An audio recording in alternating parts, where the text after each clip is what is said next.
Just let me ask you as an appropriator, again, this process question. We try to follow this in the anti-war room, the process of making laws. It's more like making sausage with every passing day.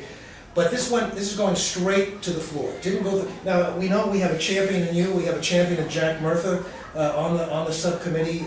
Very, very strong opponents of the war.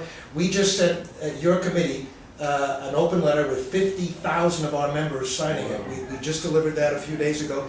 And now we find out it's not even going to your subcommittee. Just sort of an act of God or an act of leadership or both. You know, I have no patience for the way that the Republicans have rubber stamped everything this president and vice president have wanted, and it's clearly been the worst White House in American history as far as I'm concerned.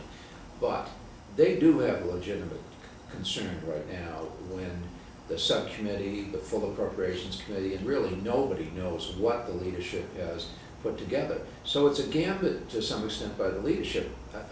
You know, they may get away with it, but this time, because it's a very clever bill, but it's not a sustainable policy. The institution has not been involved, and for that reason you do get some people undermining the bill just because they haven't been informed as to what's in it.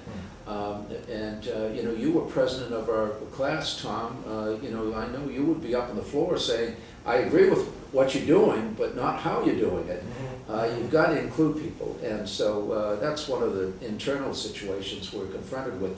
But what matters to the American people is that their tax money is going to continue to fund a war that never should have begun. So clever by half, but some bad feelings all the way around on all this. Let me ask you a political question in the few minutes we have left. Jim, needless to say, you look around to all the special elections, including today, the one in Mississippi, Louisiana last week. I mean, Republicans are going down in a ball of fire. And you look at these polling results, Washington Post just today, 2/3 of the American people are sick of this war. Republicans are sick of this war, and they want Congress to do something about it. How is it that the president, a lame duck, who's heading off to Crawford right on January 20th, can command such loyalty from a Congress, Republicans, who are going to be facing voters in November, voters who want them to do the right thing and to turn this country around? Tom, it's a matter of weakness of leadership, particularly on the Republican side.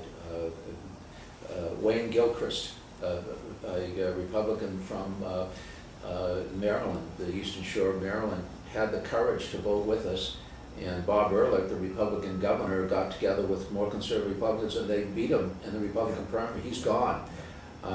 Many of the moderates have gone. Tom Davis, who's a moderate, he can't deal with it any longer. He has to vote his conscience, so he's leaving.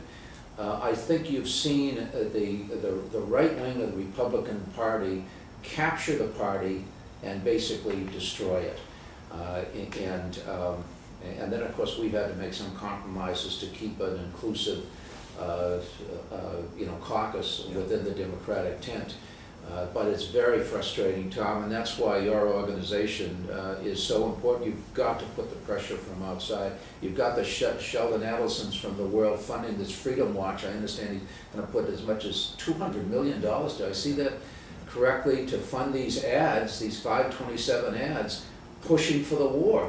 For the Republican Party, supporting President Bush. The whole right-wing media network has been promoting this war. And I think all of these things have played an important role. That's why your organization, all the affiliated organizations, have to stand up, be counted, and counter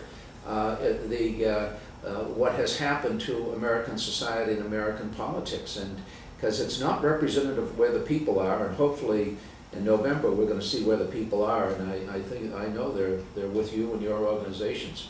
Well, and the public clearly, Jim, is with you, and we thank you for all the work you're doing, and we're going to keep doing our work, and we thank you for joining us in the anti-war room. Jim Moran, Democrat from Virginia, member of the Appropriations Committee and Defense Subcommittee. Thanks so much for being here.